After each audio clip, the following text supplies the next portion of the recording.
আজি young Manipuri council of Assam মই সেন্ট্ৰেলৰ adviser আৰু তেখেত আছে কুল ইৰিংবম তেখেত হৈছে সেক্ৰেটাৰী শিলচৰ ব্ৰাঞ্চৰ আৰু মোৰ ৰাইট সাইডে আছে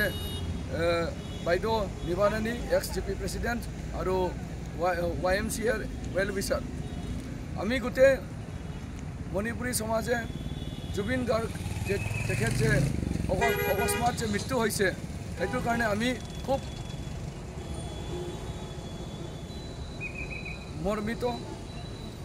অসমত যে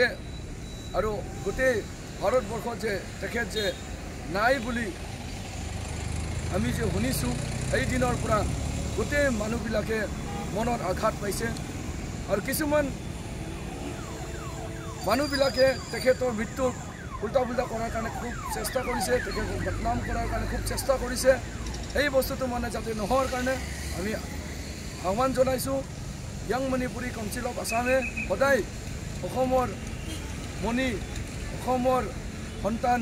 জুবিন গাৰ্গ তেখেতৰ কাৰণে সদায় সাপোৰ্টত আছে।